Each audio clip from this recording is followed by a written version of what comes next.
Hey, friends. Happy, what day is it? Wednesday. I hope you guys are having a great week. Uh, Sorry, I haven't been making videos every Monday and Friday. I've had a lot going on right now, but I want to at least be getting you guys one video a week for now until I can go back to 3 videos a week. So this video today, I wanted to address something that I think a lot of moms, they don't realize they have because this is like really, it's not really talked about and it's not really well known. I know when I had all of my kids, I didn't even know about this mental illness that you could have when after you have your baby. But I mean, I think a lot of moms go through this, and I think it needs to be talked about more so that it's more normalized and moms are more aware of it and they can get the help that they need. So, what I'm talking about is postpartum OCD. Um, I didn't even know that this existed until I did research on it and I realized, wow, that is actually something that I had. Not to like a severe degree or anything, but I did have it. And I think a lot of moms do. Um, a lot don't come forward, but I think a lot of moms have it. So I think it needs to be talked about. So let's just get right into this. So let me just describe for you like what postpartum OCD is. And postpartum OCD is a type of anxiety disorder. It is characterized by having intrusive thoughts and behaviors created in response to an anticipated danger happening to their baby. These behaviors are very repetitive and constant and can greatly affect day to day life. This disorder affects between 3 and 5% of women, but that is pre COVID. And that is also only moms who came forward, which I don't think a lot of moms do come forward with these things because, first of all, I don't think a lot of moms know they're suffering from it. And I don't think a lot of them think, I don't know, I just don't think, well, it's proven that a lot of moms don't come forward with any postpartum mental illnesses. It's very hard for them to come forward for many different reasons. Um, so, some risk factors that are around postpartum OCD that make it more likely for you to suffer from this mood disorder. Um, those include like having OCD before getting pregnant, and expectations about motherhood that you feel are unmet, that can cause negative thoughts and doubt in your ability as a mother. Those things can really add to the risk factor of having OCD after you have your baby. Not to mention sleep deprivation and decreasing in hormone levels. Those can also contribute. Postpartum OCD usually starts to like rear its head 2 to 3 weeks after giving birth, usually. But everybody's different. So, I mean, it can affect you earlier, it can affect you later. Sometimes it doesn't affect mothers till a year later, 2 years later. But a lot of the time it's right in that 2 to 3 week period because it's usually around when the baby is first born. Um, it may go unnoticed for some time, and without treatment, it can evolve and it can worsen, and it may not get better without help. So it's important to recognize if you have it and to get the help that you need.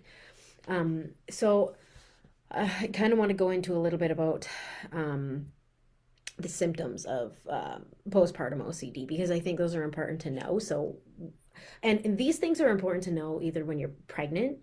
You can know them before, as I mean, after you have your baby as well, but it's really important to know these things beforehand. Because if you know them beforehand and you're aware that these are the types of symptoms that could happen, then after you have your baby, you can be prepared for that. And you can, I know I've talked about a postpartum plan before and making your village, building your village. And both of those things can help.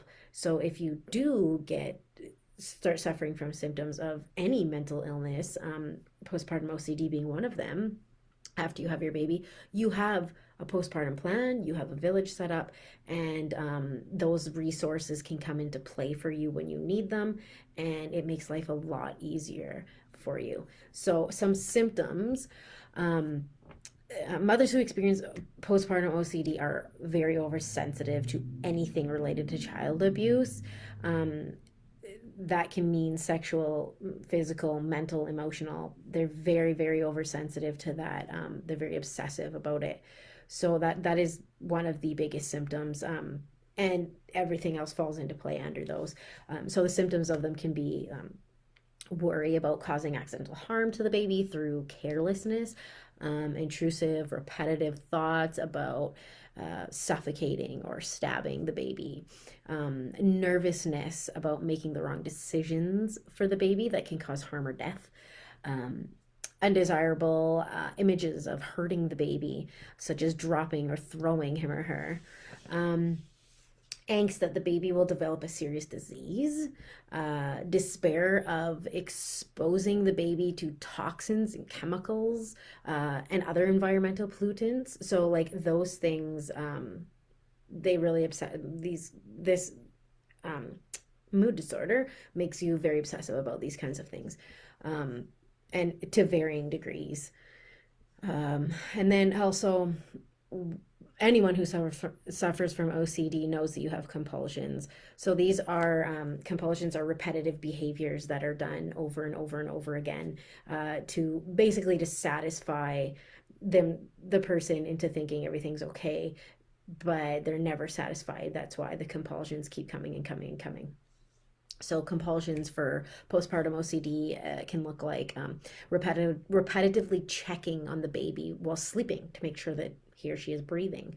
Um, I have done that before, not repetitively, but I mean, one time the baby all of a sudden is sleeping okay, and you're like, are they alive?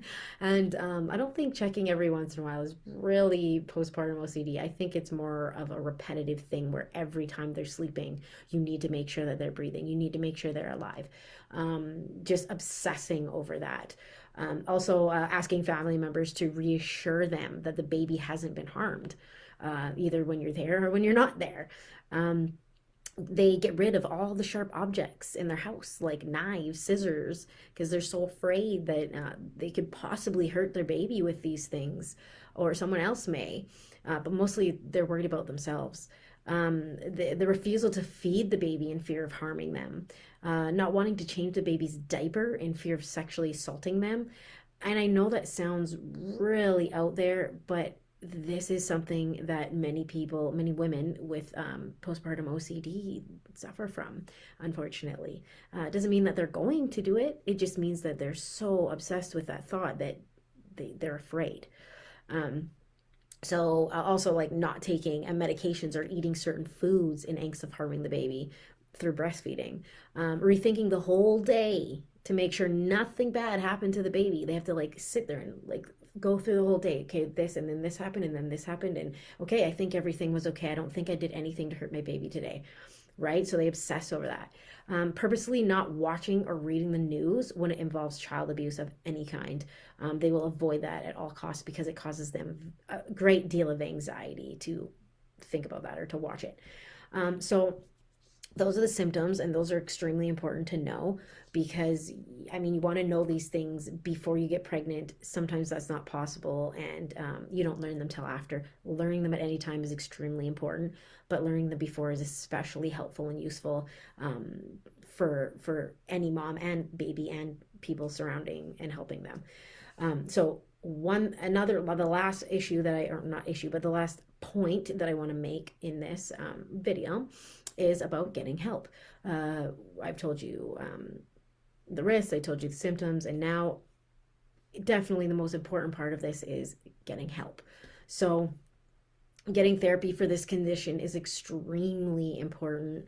The treatment for this disorder can include cognitive behavioral therapy, among other psychotherapies, to help mothers work through their intrusive, unwanted thoughts and behaviors in a non-judgmental, safe environment. This is very important for mothers to understand and know that they're not being judged and that they're in a safe place where they can express themselves. Very, very important. Treatment can also include a course of SSRI medications, such as antidepressants or anti-anxieties. Antipsychotics might also be given to help curb the repetitive behaviors and thoughts from taking over the mind, which there's absolutely no shame in getting medications. I mean, if you need them, you need them, and bless the medications for being there for people who absolutely need them. There's no shame in that. It does not make you any less of a mother. Um, and I just wanted to add at the end of all of this that if you know someone or if you yourself are suffering from this mood disorder, please get help. It's so important that you go get the help that you deserve and that you need.